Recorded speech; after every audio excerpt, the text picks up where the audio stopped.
Chega aqui no final, os dois sensores. Boa noite, seguimos. O que é importante aqui? Ciclo scan. O PDF da atividade. Nosso ciclo scan. Eu só peguei e joguei ele. Ele é composto por alguns processos, por um fluxograma. Esse fluxograma está aqui no slide. Ó. A hora que eu coloco a peça. Começa pela inicialização, que é onde o CLP testa todos os componentes, se não tem nenhuma falha, é onde o CLP verifica se não tem nada no diagnóstico, qual o estado das entradas, qual o estado das saídas. Aqui ele vê todos os módulos que estão conectados ao CLP, essa é a inicialização. Se o firmware baixa a versão do programa, esse tipo de coisa ele faz a inicialização. Só acontece uma vez, quando liga o sensor. Se você desligar ele, e ele faz a mesma coisa. vocês vão ver que ele começa a piscar uma barra de luz, está fazendo a inicialização. Sensor em modo pronto. E daí aqui eu vou após a inicialização, a gente começa a entrar no ciclo propriamente dito. Verifica o estado das saídas, das entradas físicas, transfere para a memória de entrada, que é uma tabela com o estado de cada uma das entradas, executa o programa de controle e compara com a memória de entrada. Então ele fez um programa lá, contato aberto do I0.0 vezes contato aberto do I0.1, ele vai comparar essas condições com a tabela de entrada, e aí o resultado disso ele vai atualizar na tabela de saídas. Se essas duas condições, se os dois estiverem ligados, liga a Q0.0, ele vai jogar isso na tabela de memória de saídas. Feita a tabela de memória de saídas, ele atualiza as saídas físicas, que aí vai realmente atuar o que for para atuar nas saídas físicas. Terminou isso, ele volta, verifica o estado das entradas, faz a tabela de entradas, executa o programa, atualiza a tabela de saídas e depois atualiza as saídas propriamente ditas. Se vocês perceberem, a entrada e a saída é invertido, porque ele vê o físico da entrada e transfere para a tabela. Na hora de sair, ele atualiza a tabela e depois joga no físico. Beleza? Faz sentido, lógico, se tu parar para pensar. Beleza, vamos ver o que mais importante aqui. Aqui são detalhes que vocês podem ler posteriormente, detalhes de inicialização, detalhes sobre memórias. Esse tipo de coisa aqui eu não coloco em prova, tá? Mas é de conhecimento geral importante que vocês saibam que em algum momento pode ser que seja útil, tá? Rascunho do sistema, programa de aplicação. Isso aqui, Paulo. A nossa memória de aplicação ou memória de usuário, que é onde a gente vai guardar os nossos dados, que a gente pode guardar o ET do temporizador, por exemplo, que é o elapsed time, o tempo já decorrido desde que o nosso temporizador foi iniciado. Esse valor a gente pode jogar numa double word. Por que tem que ser uma double word? Porque é uma variável de tempo. A variável de tempo ela é grande. Aí, tá, como eu sei qual o tamanho das variáveis que eu vou guardar? Cara, pensa assim, ó. Se tem 8 bits, se tu consegue colocar os 8 bits em binário ali, digamos que deu um branco que tu não lembra, tu consegue ver que 2 na 8 é 256 na verdade, só que aí ele vai dar 255. 1 byte pode armazenar 8 bits, ou 255 em decimal, né? Uma word pode ser 2 bytes. É 512? Não, é 512, porque aí a gente vai fazer 2 na 16, né? Que aí a word vai dar 65.535, né? Isso aqui é importante a gente saber. Agora, vocês já usaram alguma coisa nesse sentido? Não. Só que depois que vocês começaram a trabalhar com variáveis analógicas, trabalhar com conversão de unidades, vai ser necessário saber quais são os tamanhos de variáveis. Então, para memorizar isso, 1 bit, 0 ou 1. Byte, 8 bits. A word tem 2 bytes ou 16 bits. E a double word, 32 bits ou 4 bytes ou 2 words. Double word é só imaginar, né? Palavra dupla. Aqui é a forma como ele vai colocar os dados, Aqui é uma tabela que corresponde à forma como o nosso CLP vai armazenar os dados na memória dele. Por exemplo, digamos que isso aqui se trata do byte de memória 2, o M2 aqui, ó. M2 corresponde aqui byte 2, certo? Se porventura eu acionei o byte M2.4, que é esse aqui, byte 2, M2.4, está aqui. Qual o valor que está na nossa M2, MW2, por exemplo, MB2? Qual o valor que está aqui? É o 2 na 4, porque o bit 4 está aceso, então 2 na 4 dá 16, vai estar escrito 16 não. Tá? Ok. Aqui ele faz esse exemplo, né? Ele mostra como o CLP grava na tabelinha de memórias dele. Aqui ele deu um exemplo de como escrever o número 274 que está escrito no byte MW2. A MW2, como a gente havia comentado, ela ocupa 2 bytes, né? Se vocês perceberem, MW2 ocupa o byte 2 e o byte 3. Eu posso perguntar a vocês se o cara declarou, por exemplo, MW2, jogou uma variável aqui, tem um temporizador lá e ele botou não, temporizador não dá, o contador. A saída do contador ele jogou aqui, é PT ou CV eu acho. CV do contador ele jogou dentro da MW2.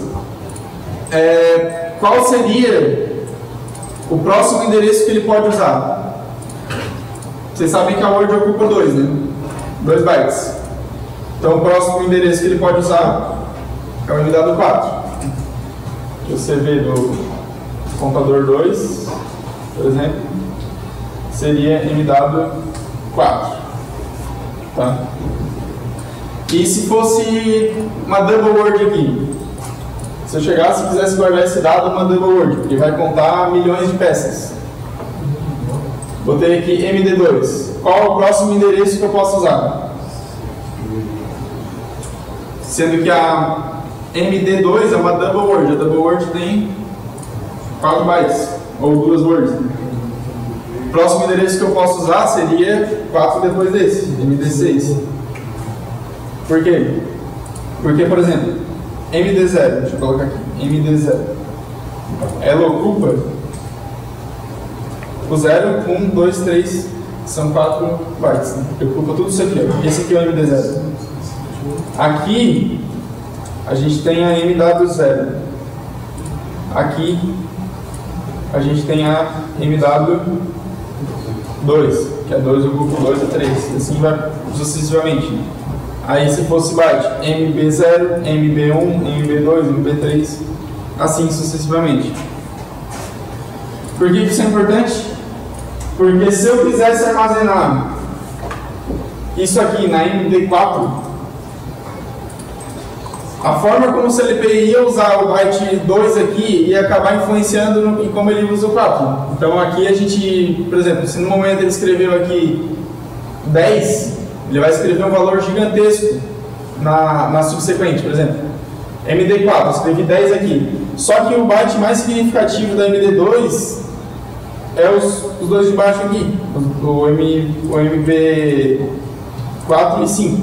5 e 6. Não, 4 e 5, tá certo. 4 e 5. Então ele ia acabar um estando em cima do outro.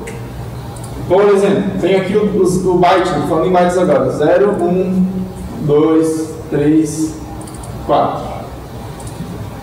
Eu usei o MD0, que ocupa esses 3 aqui.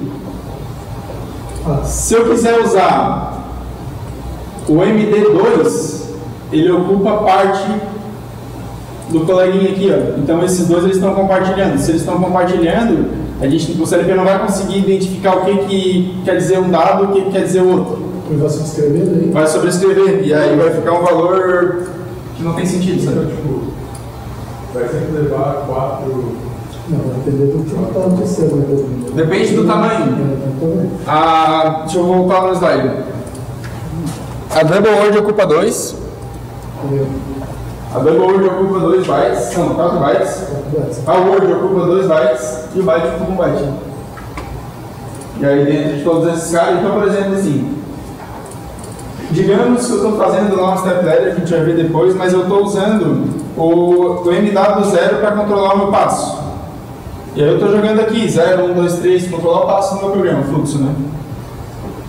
Se eu quiser usar memórias para salvar estados do programa também, se eu quiser, por exemplo, salvar aquela memória que a gente usou para os 2 cilindros avançados, eu não posso mais usar o M0.0, porque o M0.0 faz parte disso aqui. A memória é uma só, do começo ao fim. Então, se tu usou o MW0 para ser o passo, e tu quer usar uma parte das memórias para ser outras memórias de controle, joga lá pra frente, cara, para não errar e não ter que ficar contando. Joga lá no M100.0, por exemplo. Eu faço isso. Porque pode acontecer, eu vou ensinar esse step ladder para vocês depois, da pessoa usar o byte 0 para tudo. Para salvar os estados, para salvar o ciclo, para fazer os botões da RHM, e aí não vai funcionar e vai me perguntar por quê. É porque eles estão se sobrescrevendo, tá ligado? Que a gente tem caixinhas ali, e se a gente jogou conteúdo em uma delas, a gente tem que respeitar aquele conteúdo ali e usar da frente. Ô, Vitor, a sensatez da guerra existiu. Oi? O vídeo da guerra existiu, assim. Por que eles vão fazer um bagulho que não deixa eu acreditar? Existe algum outro que tem isso aí? O anticonflito, anti-idiota?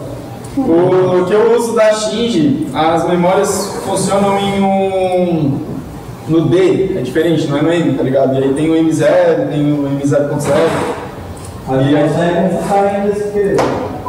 Eu consigo conflitar dentro do D, tipo, eu consigo conflitar 2 words.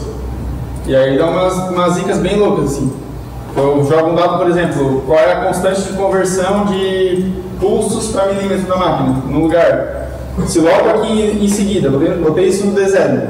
Se no D1 eu colocar o passo atual do funcionamento da máquina, ele vai em algum momento estar no passo 1.455. Tá ligado? Conflitei. Não acontece com as memórias bit ali, M0.0, M1.0, mas acontece para as memórias maiores, né, de armazenamento. Eu acho que eles não fizeram isso porque eles esperam que tu saiba o que tu tá fazendo quando você CLP.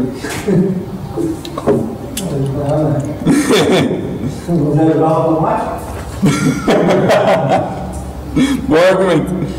Isso aqui eu coloco na prova. Pode parecer estúpido para alguns, mas não é não. O que são entradas digitais? Tudo que vai te fornecer o sinal 0, botão, sensor de proximidade, pressostato, chave fim de curso, qualquer elemento que vai estar ligado ou desligado e não vai estar meio ligado ou meio desligado, ou 75 graus ou 200 metros, é um elemento digital, uma entrada digital. Isso é importante também durante o programa, porque às vezes a gente confunde, a gente vai tentar acionar a 0.0, botar uma bobina para 0.0. Isso na prova eu tiro os pontos da questão inteira. Porque se tu acionou uma entrada, quer dizer que tu não entendeu o que o CLP faz.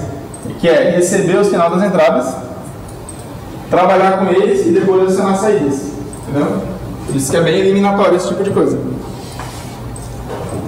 Ali ele dá um exemplo de entrada digital, que ele fecha o contato, chega a energia no CLP, e aí quando chega a energia no CLP ele inverte o sinal dos contatos. Tensores de entrada usual não usa. Isso aqui eu não cobrava na prova, mas eu vou cobrar porque é errado certo. E aí, na verdade, cara, não só pelo CERP, como eu já errei isso em uma máquina e eu tive que usar, por sorte era só 4 sensores, eu usei 4 relés para consertar a cagada. PNP. PNP, para vocês gravar fácil, chaveia o positivo.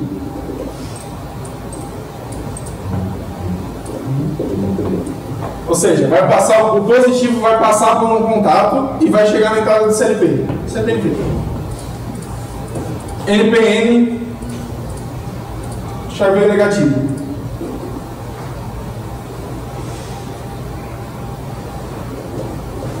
Ou seja, o comum vai ser alimentado pelo positivo, e aqui no de cima, no PNP, o comum é alimentado pelo negativo, e a gente chaveia o negativo para a entrada. Quando tu jogar 0 volts nela, ela funciona. Quando tu não jogar 0 volts, ela considera que ela está em 24, que ela está já ligada. Pergunta: se o CLP é NPN e vou lá e meço com o multímetro, deu 24 volts de entrada, como fica o contato aberto dele? Quem arrisca?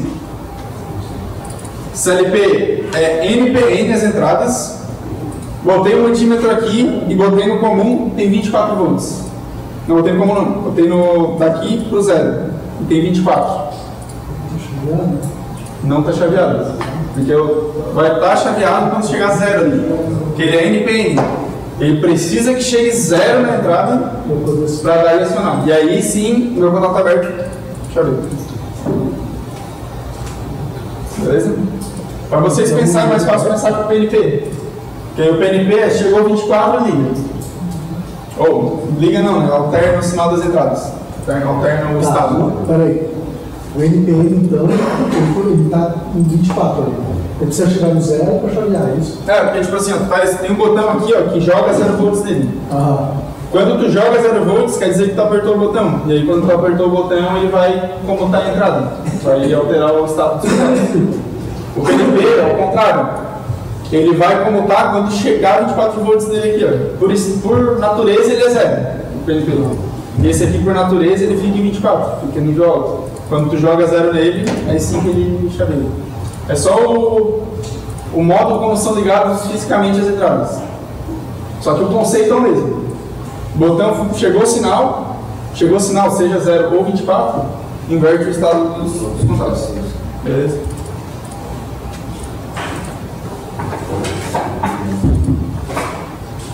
Entradas analógicas. Posso perguntar também o que são dispositivos analógicos. É tudo aquilo que não é 0 ou 1, que não é binário, que vai te dar uma faixa, como diz um range. Vai te dar um range, então isso é uma entrada analógica. Pode ser um sensor de pressão, pode ser um sensor de vazão, tacogerador, sensor de medição a laser, sensor de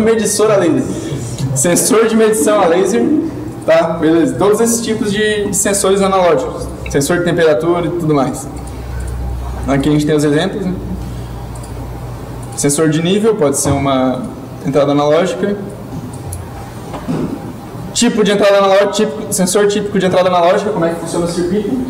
O circuito ele vai passar por um conversor, que consegue pensar ler coisas digitais. Então esse conversor aqui, ele vai gerar um código binário de acordo com o nível da entrada.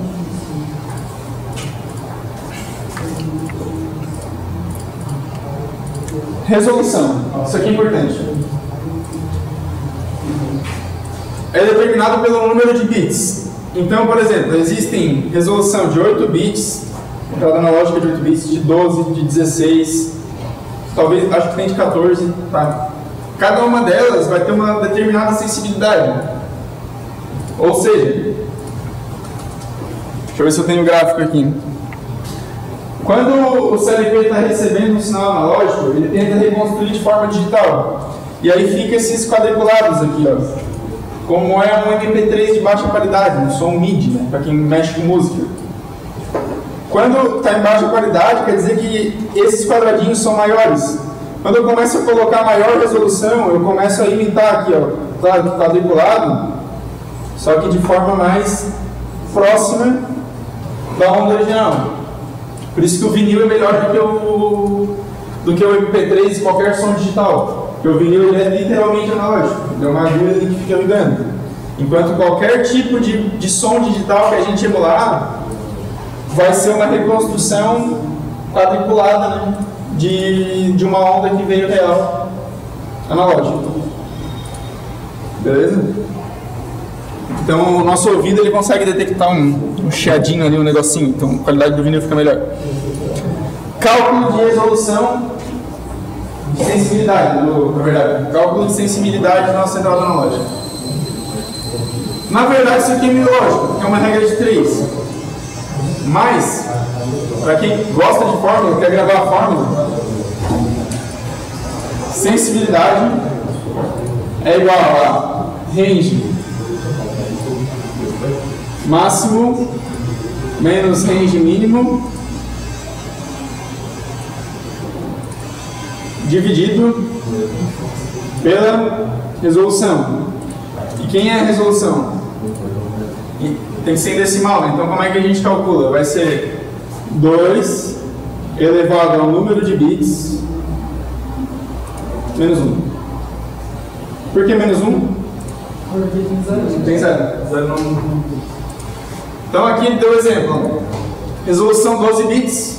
2 elevado a 12, 4096, menos 1, 4095. Range do sinal, 0 a 10 volts. Range máximo, 10. Range mínimo, 0. Resolução, 4095. Quem esquecer do 1 aqui eu não vou tirar ponto. Porque dá na mesma. Sensibilidade, 2.44 milivolts. Vocês devem ter calculado bastante com o Gustavo, ele já tirou vários pontos de vocês por unidade. Então eu espero que vocês fiquem atentos às unidades também. Milivolts aqui é porque 10 dividido por 4095 dá 0.0024444. Isso aí dá 2.44 milivolts. Eu vou botar a resposta na última escolha com a unidade mais usual, não vou falar isso. Então não vou botar lá. Cara, deu 0.00244 volts. Vou falar, 2.44 mil. Vai estar assim. Da mesma forma, se eu fizer isso para corrente, sensor de 4 a 20, sensor de 4 a 20, como é que eu vou calcular? Usando a mesma fórmula. Range máximo 20 menos 4, só que eu tenho que lembrar que isso aqui é miliampere. Lembrar que isso aqui é miliampere. Todos eles são vezes 10 na menos 3. Isso aqui é o mínimo. Se esquecer o mínimo é errado, tá? Não esquece o mínimo. Imagina o mínimo. Não esquece o mínimo. O almoço tu lembra amanhã. Vai ser provavelmente a mesma coisa. Aí a gente divide. Se fosse 12 bits também, 4095. Quanto que daria isso aqui? Ó? Só tipo, aqui dá 20 menos 4 dá 16, né? Quanto é 16 dividido por 4095? Você consegue fazer meio rápido aí. Vai dar 0. Paulinho. 3,9. Qual unidade isso aqui? Seria mínimo. Isso, 10 a menos 3. Só que eu já tenho esse 10 a menos 3 aqui. Né? Então seria vezes 10 a menos 3 vezes 10 a menos 3. Se quiser evitar esse erro, já bota na calculadora 16 elevado, 16x, né, que é elevado a menos 3 em cima aqui antes de dividir, que aí ele vai te entregar em micro de uma vez. Né, e aí dá 3.9 micro amperes. Tá. Tudo isso aí eu acho que vale 4 pontos na prova. De 10 pontos? 10. 6 são programação. Tudo isso que eu estou passando vai ser uma parte menor da prova. Se o cara sabe 2 coisas básicas e sabe programar, ele está feito. Quanto à programação, alguns me questionaram sobre ser feito no papel, né? Qual é a vantagem de ser feito no papel? Tem que compilar na tua cabeça, saber como funciona de fato o programa. Só que para vocês isso tem uma vantagem, porque lembram ontem que a gente fez o código e deu errado a lógica certa? Só que a todos os pontos, a lógica está certa, não deu um detalhe, sabe? Só que tu provou para mim que sabe programar. E eu vou ter essa sensibilidade na hora de avaliar. Se o cara não demonstrar que ele tem habilidade, que ele compreendeu como fazer um programa, aí sim vai ter desconto. Mas agora, se o cara conseguiu pelo menos esboçar a lógica ali e simulando 2 ou 3 vezes ele achar os problemas e resolver, claro, de acordo com as vozes da minha cabeça, vai ganhar todos os pontos. Beleza? Ó, as interfaces de saída não come. Isso eu devia cobrar, mas eu não sei se vou, tá? Mas de qualquer forma, existem dois tipos de saídas no CLP. Na verdade existem três, tem o CLP e a saída triac também. Mas basicamente os mais usuais é saída transistor e saída relé. Por de saída relé, a saída dele te fornece um contato. Se vocês olharem o CLP de vocês aí, ele não é um CLP de saída relé, é um CLP de saída transistor, PNP, tá? Só que ele tem vários relés acoplados. Então ele te fornece aqui dois contatinhos para cada saída. E funciona no fim como se fosse um CLP relé, que já está tudo ligado. Só que ele é um CLP a transistor PNP. Qual a diferença? O CLP a transistor, ele vai ter mais durabilidade, não vai queimar a saída do CLP com facilidade, porque o transistor é muito mais durável do que um relé.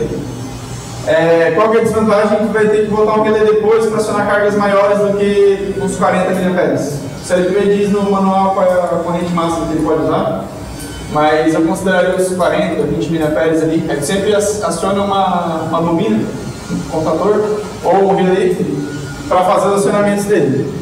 Vantagem disso, deu problema no relé, troca o relé, que vai custar R$80. Num CLP a relé, ele já te fornece, já tem um relé interno. Então se deu problema no relé, troca o CLP, os R$2.000. Essa é a vantagem. Beleza, saídas analógicas, circuito de saída analógica.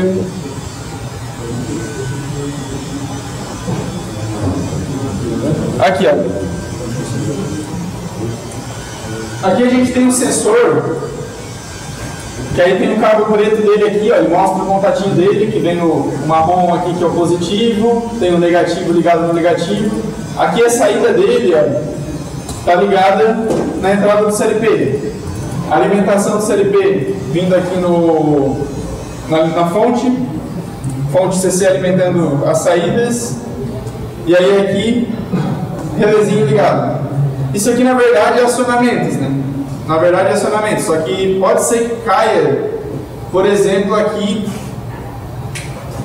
se CLP eu vou considerar ele PNP, um botão de emergência aqui, pode ser que caia tipo botão de emergência aqui, daí o relé térmico aqui, nessa entrada, e aí eu não vou dizer para vocês, o 0.0 é o botão de emergência, vai ter que olhar o diagrama e sacar, tá ligado? Tá aqui na entrada 0, e aí, portanto, ele é o 0.0.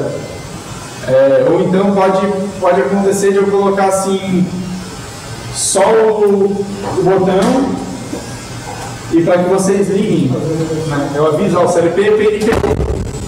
Aí para que tu faça a ligação, aí tu vai ter que, se ele é PNP, tem que puxar o positivo, liga aqui, liga na entrada. Puxa do positivo, liga aqui, liga na entrada.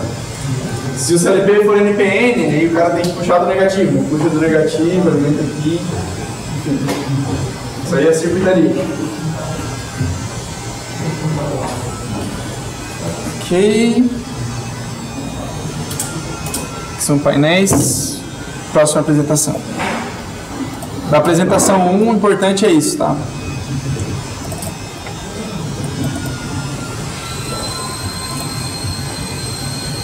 Aqui. Tipos de memórias. Aqui essa tabela, ela é um auxílio para aquilo que a gente estava conversando antes, sobre as words, sobre as double int, sobre os double words, floating point. Então assim, pessoal, sabendo qual é o tamanho de cada tipo de entrada, a gente consegue mais ou menos saber os dados que a gente pode armazenar nela. Por exemplo, se eu quiser armazenar o valor nessa faixa aqui, ó, que é um int, o int ele é também armazenado na Word. Ele precisa de 2 bytes para ser armazenado. Como que tu poderia saber isso?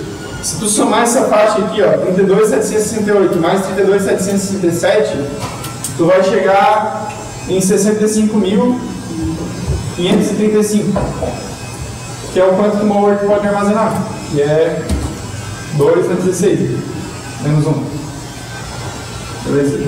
The int, esse número aqui é gigantesco. Então, se é um número gigantesco, double word. Unsigned integer, exatamente o número que a gente tem na word, que é uma word.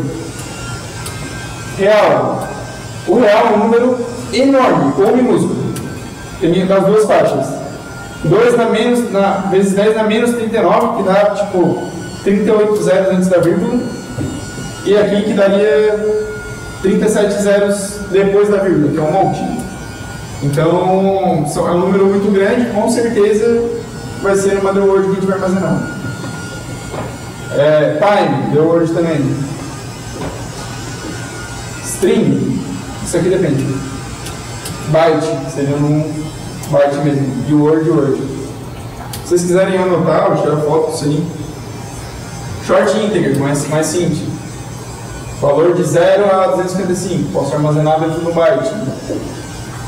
Em que forma que isso vai ganhar na prova? Vai ser uma questão de múltipla escolha, na qual eu vou perguntar assim, tem uma entrada analógica que eu vou converter e vai dar um valor entre 0 e 30 mil.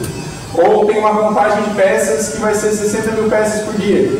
Qual seria o menor endereço que eu posso usar para armazenar esse dado de contagem de peças? Seria uma word, double word, ou byte, ou booleano.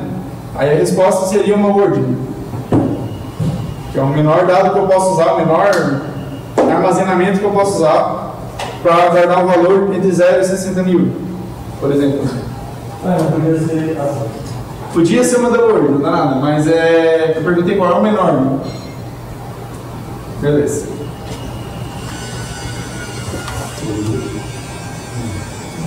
Aí aqui ele dá exemplos dos que são inteiros, o que é o float point, ponto flutuante, número com vírgula, os pontos flutuantes. Uma pergunta, o tempo que vocês armazenam lá no temporizador, ele é de que tipo? Quando vocês olham o número lá, ele é um número com vírgula, tipo, tu apertou o temporizador, ele começa a contar o número. Ele é inteiro ou aparece um monte de número com vírgula? É com vírgula? Então, tem o meu tom aqui, ó. E ele vai contar até 60 segundos, tá? Só que eu quero tomar uma ação com 30 segundos. Então aqui eu tenho meu ET. Se eu quisesse armazenar o dado que está no meu ET, que é o tempo que ele está contando aqui no temporizador, qual seria o tipo de variável correto que eu tenho que colocar aqui? Ia ser memória o quê? Sabendo que é um número com vírgula, float. Só que a float ela é armazenada em que tipo de endereçamento? Double word. Como é um número com vírgula, eu preciso de bastante armazenamento para fazer ele. Então tem que ser uma double word. Beleza? Poderia armazenar aqui, por exemplo, no MD0. Tudo que for número com vírgula, tudo que for temperatura com vírgula, distância, tem que armazenar em double words, tá? Para 2 endereços, que é um número grande. Para um controlador que é digital, representar um número com vírgula precisa de muito armazenamento, muitas memórias. Beleza. Tags eu não vou cobrar porque assim eles não enchem o saco com nada, então vocês não apanharam para isso. Parte de memórias auxiliares vai ser no programa. Linguagens de programação, não vou incomodar com isso, porque a gente usa só o ladder, tá? Aqui. Lógica de contatos. Vocês vão ter que, obviamente, saber para fazer a prova como funcionam os contatos abertos e fechados, né? Que a gente já lutou bastante com eles para entender. Contato aberto, contato fechado. Quando eu recebo o sinal, quando é satisfeita a condição da minha entrada física, o meu contato aberto permite a passagem de corrente, o meu contato fechado não permite, inverte os estados. Beleza? Isso vocês vão, eu vou cobrar em algum lugar múltipla escolha, alguma resposta por escrito disso, não. Só que tu vai ter que saber isso para fazer as respostas dos programas. Né? Se tu chegar e botar lá os botões de emergência, botão desliga, teletérmico, do programa, tudo fechado, eu vou saber que faltou um detalhezinho. Não pegasse essa parte.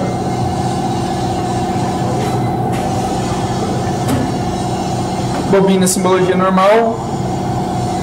Entrada aqui. Isso aqui, ok. Aqui a questão de funcionamento, programação, né? Contato NA, contato NF, bobina. Quando apertar o botão, quando satisfazer a condição da entrada aqui, isso aqui passa energia. Esse aqui, se não receber sinal, vai permitir passagem. E aí aciona a nossa bobina. Então, se eu tivesse, por exemplo, aqui o meu 0.0, não, 0.1. E aqui o meu 0.0. E aí eu tenho duas chavezinhas aqui. Eu vou colocar aqui no meu CLP, tá? Aqui 0.0 e 0.1. Aqui eu tenho uma chave aberta. Aqui eu tenho uma chave normalmente fechada.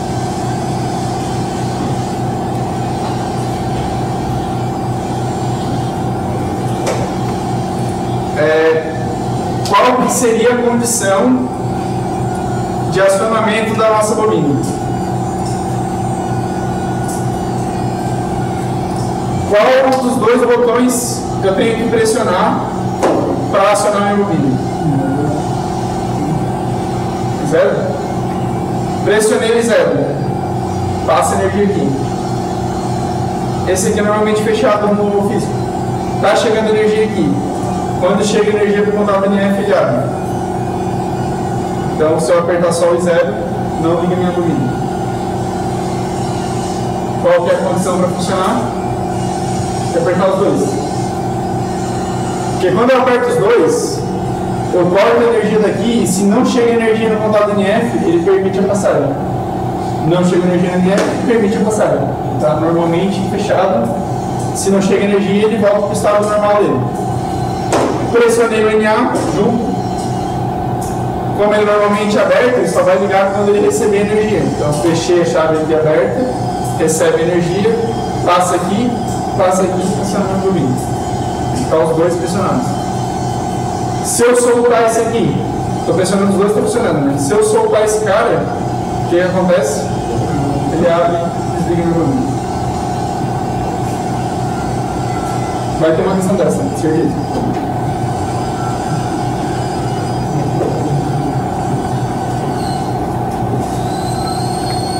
Aí aqui a questão da continuidade, né? Só para a gente fazer o fluxo certinho. Aqui eu dei um exemplo de repetição de contatos. Por quê? Bobinas simples não podem ser repetidas. Lembra que a bobina simples não pode botar duas vezes. Por exemplo, eu botei aqui uma lógica. B0, B1, K1. B2, B3, K1.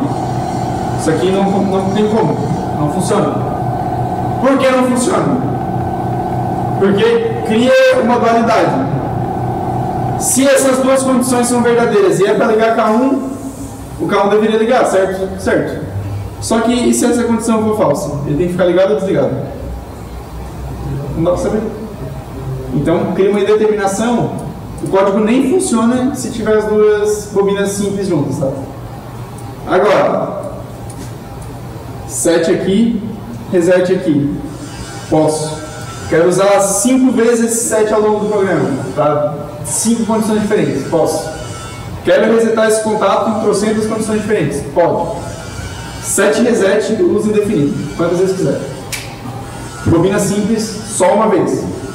Então, se tu usa uma bobina simples e tem que ter várias condições, cara, vai ter que estar tudo em paralelo.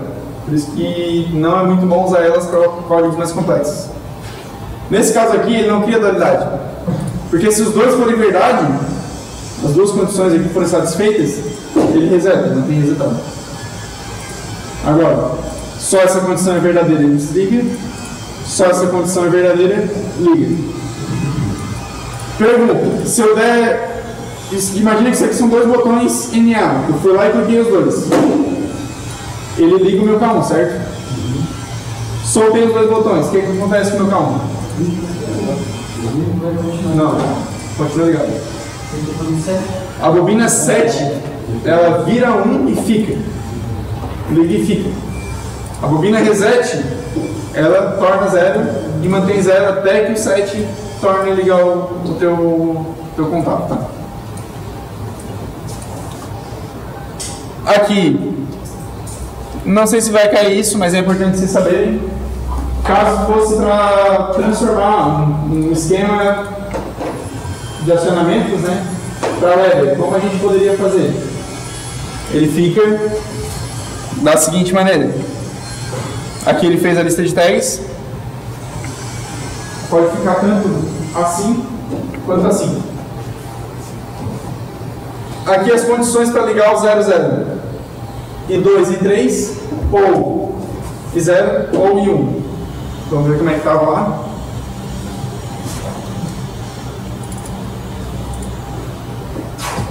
E 2 e 3, ou e 0 ou e 1. Se eu apertar esse aqui, esse, ou esses dois juntos, são as condições para ligar o K1. E aqui para ligar o 2, eu tenho que apertar o I3 e o I0, ou o I3 e o I1, ou só o I2. Vamos ver como é que está o nosso diagrama aqui.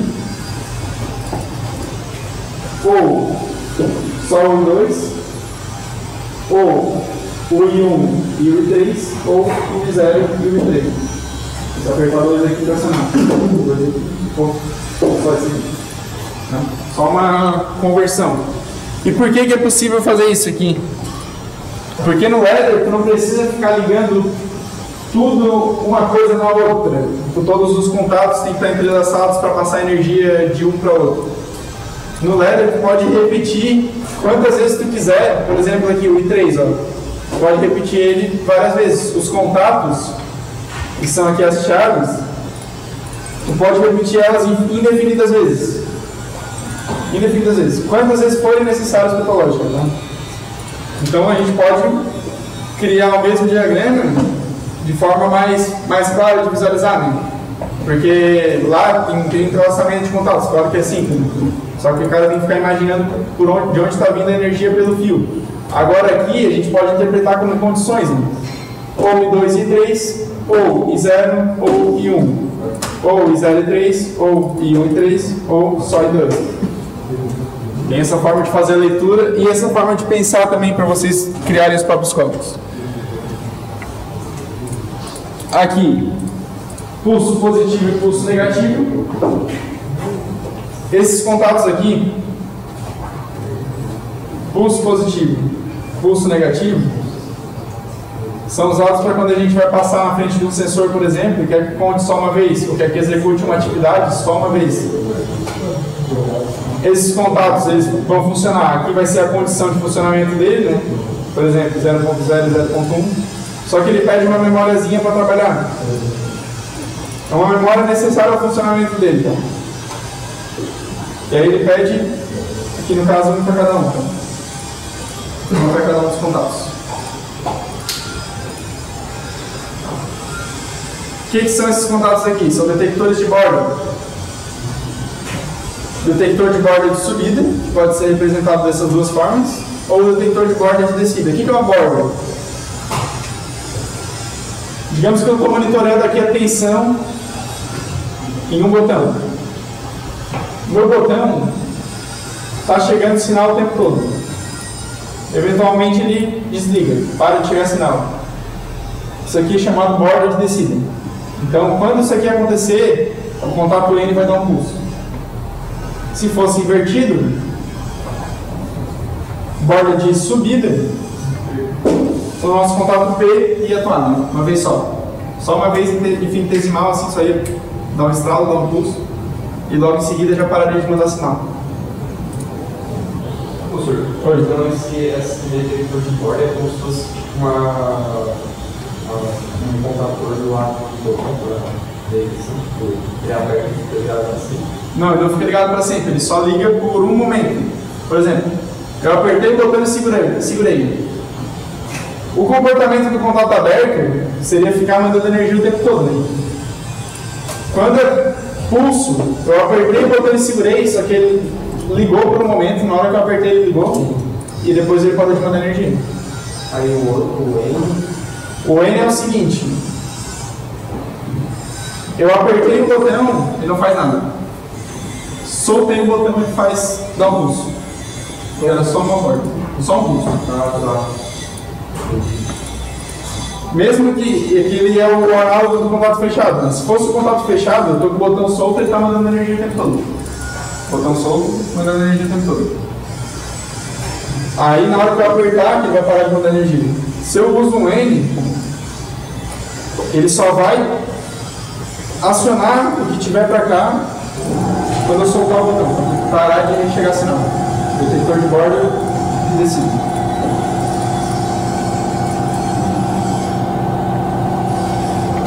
Ok. Aqui tem uma lógicazinha com set reset, que é o que a gente já comentou. E dos slides é isso. Agora eu vou aqui para a nossa apostila de Tia Portal. Aqui, pessoal, tá no Avatar. E ela mostra desde o zero, desde o básico, até as lógicas do CLP, até como funciona cada contato, cada temporizador, cada instrução dele. Né? Aqui ele mostra como funciona o módulozinho de vocês também, essa bancada, que tem os 24 volts ali, tem um 12 volts se precisar. Mostra como funciona as chaves, ó, porque ela tem uma chave seletora que vai funcionar ou pelos bornes ali de cima ou pelas chavezinhas que vocês estão acostumados. Mostra IHM, mostra os módulos de comunicação do CLP, como excluir um projeto, como criar um projeto, como abrir. E aí, aqui ó, como selecionar o CLP, ele mostra ali a versão 2.2, ó, que tem que selecionar.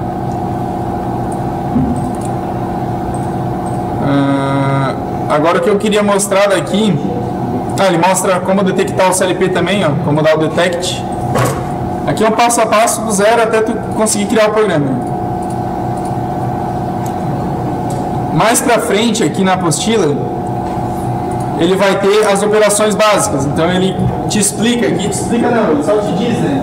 Contato normalmente aberto desse cara, contato normalmente fechado desse cara, combina lote é esse, contato de ligação. Esse aqui eu não mostrei pra vocês ainda, mas existe um note aqui, ó, que ele inverte o que quer que esteja chegando nele, igual a porta-note da eletrônica digital. Está chegando energia aqui, aqui não chega. Não está chegando energia aqui, aqui chega. Inverte o estado da tua lógica. Quer fazer uma lógica para uma coisa e exatamente o oposto dela para outra, pode só copiar tudo e botar um note na frente. Ele mostra também o reset, mostra o set reset bit field, set bit field a gente não usa. Ele mostra o P, ó, e explica como é que funciona. Olha só. É necessário uma memória auxiliar para a configuração da detecção do flanco. Então, a memóriazinha auxiliar aqui, ó, assim funciona. Tem o flanco, a gente chama de flanco, né? Eu chamei de detector de borda. Flanco de borda negativo, lembra? Flanco de borda positivo, é o P. Manda um pulso na largura de tempo de um ciclo de leitura, ou seja, de um scan. Manda a borda positiva de endereço lógico selecionado acima detectado. Por exemplo, quando 0.0 for de 0 para 1, deu uma borda positiva, manda um pulso que tem a largura de tempo do ciclo de scan do CLP. E a tag auxiliar isso aí não tá? Não sei. Provavelmente. Eu preciso colocar ela? Preciso. Senão não funciona. Tá certo pra isso? Entendi. Um dia eu descubro e eu te falo. Eu tô tentando pensar uma utilidade para ela, né? Talvez é só. Talvez seja para armazenar que o pulso já foi dado, não sei. Mas quando a gente pulsa, ela fica ativa? Fica. E quando a gente pulsa, ela desativa? Não. Tu pulsa, ela fica ativa enquanto estiver segurando o sinal de entrada. Quando tu solta o sinal de entrada, ela volta a ser negativa. Pode ser tipo assim, ó.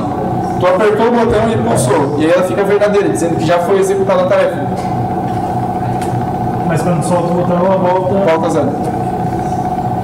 Talvez isso seja útil para evitar o problema que aconteceu com a gente. Repique? Hã? Algum problema de repique? Ou... Não sei se é por repique, cara. Pode ser também, pode ser por repique também. Tem que testar, botar várias delas no código e tipo assim, bota todas elas com a mesma memória auxiliar, e se ela executar só a primeira linha e não todas ao mesmo tempo, ela serve para evitar o problema que tem em todos os controladores, e o problema que aconteceu com a gente fez a lógica certa e não quis funcionar. É Pulse Contact? Não, bota o contato aberto normal. Sim, mas o nome desse contato é contato de pulso, né? É, flanco de borda positivo, ou contato detector de borda. Temporizadores, isso aqui, pessoal, provavelmente eu vou colocar um gráfico na prova, tá? Um gráfico desse aqui, ó. Só que não assusta com gráfico. Se tu souber a lógica do temporizador, o gráfico não vai ser um problema para ti. Olha só. Aqui a gente tem a entrada, tem um temporizador que é o tom, e tem a saída. Vocês sabem adicionar o temporizador, né? Puxa a caixinha vazia, escreve tom, dá enter, daí ele vai pedir aqui ó, o bloco, vocês nomeiam o bloco como vocês quiserem, e dá enter de novo e ele coloca o temporizador. Como funciona o tom? Como é que funciona o tom? Sim, ele conta mais quanto? Então, quando a entrada dele for verdadeira, enquanto a entrada dele for verdadeira, ou seja, eu apertei aqui no caso 0.0, ele vai estar contando, vai começar a contar segundos. Quando ele chegar nos segundos pré-definidos aqui do PT, no caso 2 segundos, ele aciona a saída. E como é que eu faço para definir Então, o tempo tu dá 2 cliques no PT aqui e bota 10 segundos, 5 segundos, 20 segundos. Bota o tempo que tu quiser no PT. Aí aqui no gráfico, olha só, como que ele mostra? Quando a entrada sobe e fica verdadeira, ele espera um tempo que está determinado no meu PT, está aqui o tempo, ó. E depois desse tempo ele liga a saída. E essa saída permanece ligada até que a entrada se torne zero. Certo?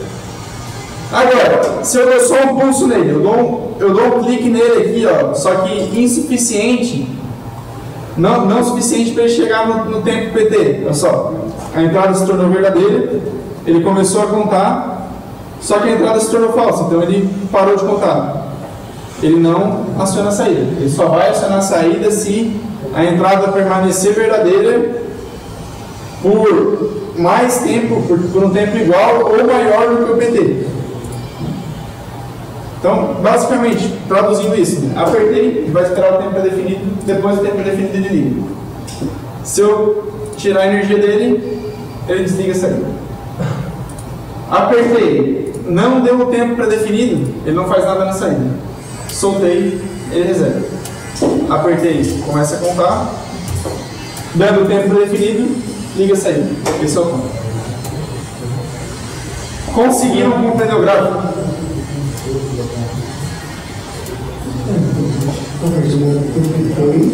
Tu clicou para aqui. Quando tu clicou, recebeu o sinal de energia.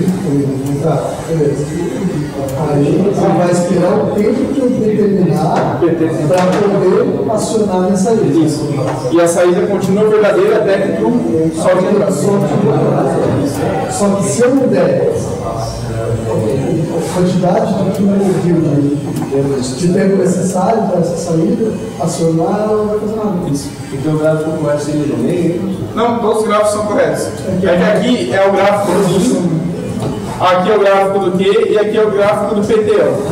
Cada um está explicando a... Isso, a situação. Aqui é o mesmo momento, ó, tudo no mesmo momento. Entendi. Eu apertei o I e ele virou verdadeira, aí a saída ela vai ser falsa pelo tempo PT, e depois ela se torna verdadeira. Soltei a entrada, a saída cai junto. E o tempo contado cai junto. Liguei a entrada, começou a contar, a saída está desligada ainda, tá vendo? Começou a contar, não deu tempo, a saída não ligou. Esse sistema aí que eles usam. Mas aí ligou de novo ele depois. Depois ele ligou de novo, porque ele apertou de novo, deu o tempo do PT, aí ele liga. Esse sistema que eles usam quando você liga o computador, você não dá o tempo mais desativo? Cara, eu não sei se é com CLP, deve ser alguma coisa mais simples. Mas a lógica é essa daí. É, a sua lógica, né? Porque se tu não segurou por tempo suficiente, ele não liga o gás. Você deixa isso. Nossa, deixa eu. É isso aí. Se der um pulsinho ali, se der só um pulsinho, não liga. Os fornos hoje em dia não funcionam. Beleza, mas tu vai botar o gráfico pra mim e vai falar, é off, é isso? É tipo isso. A questão vai ser a seguinte. Ou talvez eu não ponha gráfico. Eu vou botar tipo 5 frases explicando o funcionamento dela. Uma delas vai estar parecido com o que é o certo, uma vai estar certa de fato, e 3 não tem nada a ver. agora que eu entendi. Tira o saia, né? Tira o saia. Assinar correto. Testei 4 errados, uma certa, situação ali. Negação à vontade, mania. Bota qualquer número menos acerto. Então o pessoal usou o gráfico pra nada, assim. Não, é porque corre o risco de ter o gráfico, tá ligado? Da mesma forma que tem uma chance de acertar múltipla escolha, tem uma chance de cair também o. Tudo depende do destino, tá ligado? O TOEFL, como é que funciona o TOEFL? Como é que funciona o TOEFL, Leonardo? Vai apertar lá na entrada, né? E aí o que acontece com a saída? Se a entrada de PT for atingir o tempo programado, não vai acontecer nada. Quando você desligar, ele vai acionar. Se ficar desligado pelo tempo de PT, ele vai acionar. Quase isso. TOEFL é o seguinte, eu apertei a entrada, ele liga a saída na hora. Na hora que eu solto a entrada, conta o tempo do PT, desliga a saída. Vamos ver o gráfico. Já que vocês gostaram do gráfico, eu vou botar o gráfico na prova. Vamos lá. Você não vai atrás do teu funcionário, não. Não vai atrás do teu funcionário. Faz uma prova especial. Aí o bicho me arrebenta amanhã. Apertei a entrada, olha a saída, sobe na hora. Junto. Soltei a entrada, ele espera o tempo PT e cai a saída. Demora o tempo de acionamento do tempo e. Nota que o tempo nunca conta. A entrada está ligada, a saída está ligada, só que enquanto eu não soltei a entrada, ele não começa a contar o tempo. Soltei a entrada, ele começa a contar o tempo, e depois que ele contou o tempo, ele desliga a saída. Tá, se eu não apertar completo. Não tem que apertar completo. Pode dar só um cliquezinho, só um pulso. Exatamente, eu queria dizer. Se eu der só um cliquezinho, ele vai fazer o mesmo movimento. Vai ligar, vai fazer esse movimento, só depois ele vai desligar a saída. Então quer dizer que quando você fizer um pulsinho, ele vai começar a contar. Né? Não. Não? Não. Ah, não, sim, Eu sim. Vai começar a contar. É sim. Então tu atingiu o tempo necessário. Ele desliga a saída. É isso aí, você toca. Temporizador de pulso não cai na prova. Mas como funciona nessa? Talvez caia na recuperação final, porque eu gosto de botar uns negócios diferenciados na prova final. Já está falando da prova final, nem fazendo a primeira prova. É que foi a última prova dessa matéria que eu elaborei. Tá ligado? Ó, temporizador de pulso. Eu clico na entrada, ele liga a saída, espera o tempo, já desliga a saída. Mesmo que a minha entrada continue ligada. Vamos de novo. Apertei a entrada, ele liga a saída imediata, igual o TOEFL. Só que mesmo que eu segure a minha entrada ligada, ele vai contar um tempo e vai desligar a saída. Igual Mesmo mantendo pressionado. Estou mantendo pressionado, ele conta um tempo e desliga a saída. Depois, dei um pulso.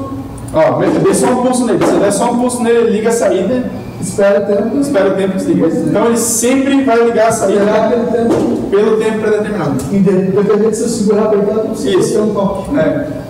Qualquer coisa que tu fizer, ele vai fazer a mesma coisa. É só ligar a saída para aquele tempo determinado. Isso aí é o sensor?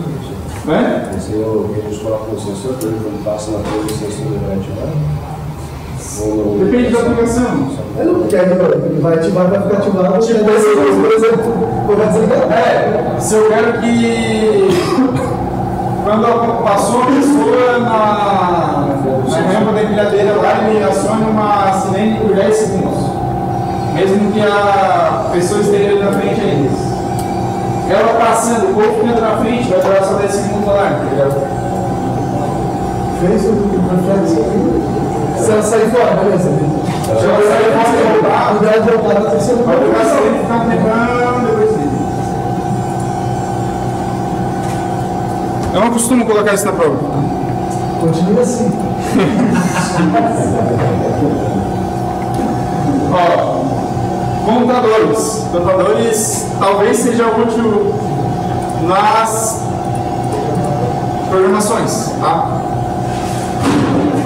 Contador CPU.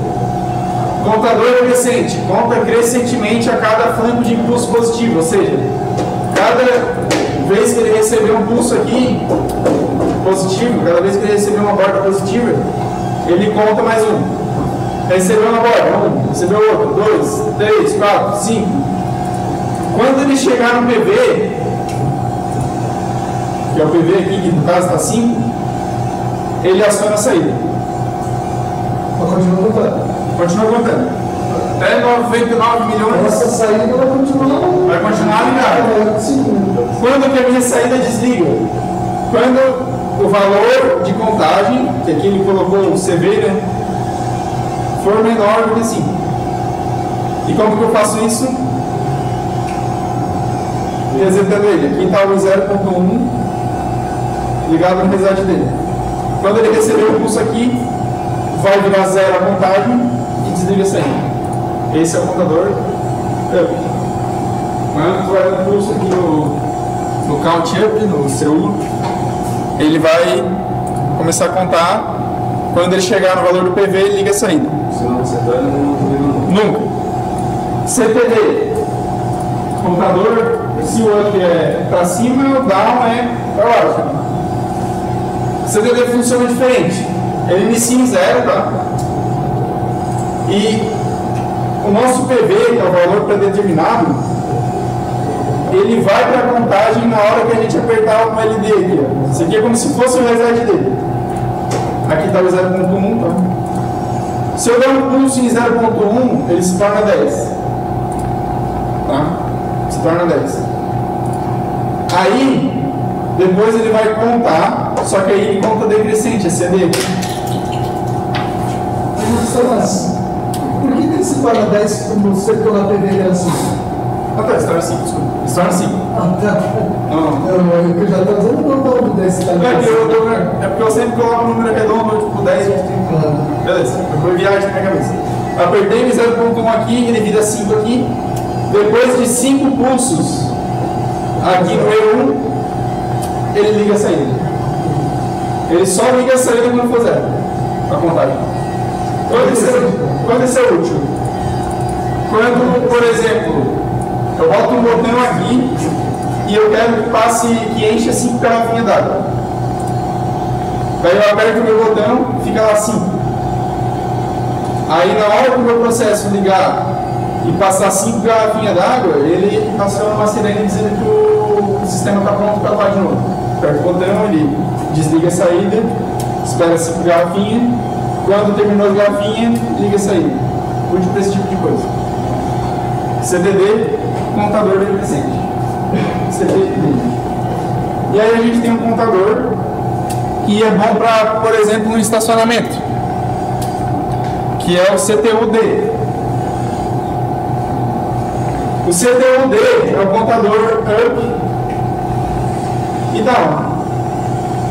Imagina que eu tenho um estacionamento e eu tenho a entrada e a saída de carros. Eu boto a entrada no count up, no CU, e daí, cada vez que passa um carro, ele dá um pulso aqui. E aí ele começa a somar. 1, 2, 3, 4, 5, 6, 10. Beleza? E cada vez que sai um carro pela saída, pelo sensor de saída, ele dá um CD. Então entrou um carro, somou 1. Saiu um carro, decrementou 1. Então aqui eu sempre vou ter no meu CV o meu controle de vagas, seria, né? No caso, CV não é controle de vagas, pelo amor de Deus, só é a quantidade atual da contagem do nosso fundador. Tem o LD, que o CTD tem também. Quando eu aperto no LD, o que acontece com ele? Ele vira 5, ele vira o máximo. E tem o meu R, que é o reset. O reset leva para 0. Através do LD poderia acionar uma placa deslotada. Se tu quiser fechar o estacionamento, tu aperta o botão do LD e bota 0 vagas. No caso aqui vai dar 5 vagas. Ele vai, não vai lotar, no caso, ele vai. Pois é, vai lotar, pois é, daí, tanto cheio, beleza? Parou de contar e tá parado, está zero. Saiu, cara, sai de novo o contador, você tem menos um lá. Não tem menos um, nunca tem menos um. Sempre tem que ter. Quer dizer, ele até aceita que seja menos um, né? Só que aí. Então, isso que eu quero te dizer assim, ó, liberou uma vaga, isso. Tá. Entendeu? Beleza. Ó, lotou, daí beleza, não estamos mais mexendo com o contador. O contador está no estado. Tá no máximo. Está no máximo. Saiu o carro. Ele diminui esse número. Saiu o carro e diminui esse número. Que aí tá aqui no CD, né? O CD conta para baixo e o CU conta para cima. Entendi. Cada vez que ele for passando no CU, ele vai somando. E cada vez que ele passar no CD, ele vai diminuindo.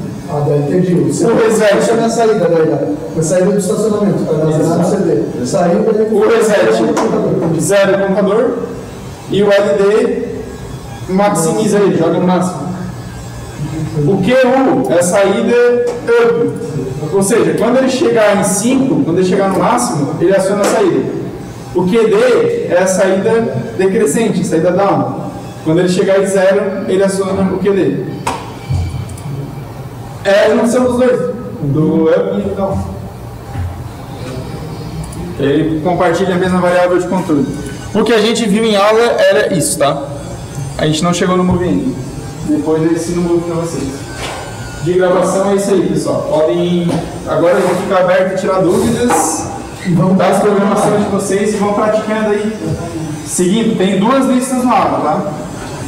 Cada um vai no seu ritmo aí. Vou tentar fazer o máximo possível. Tá?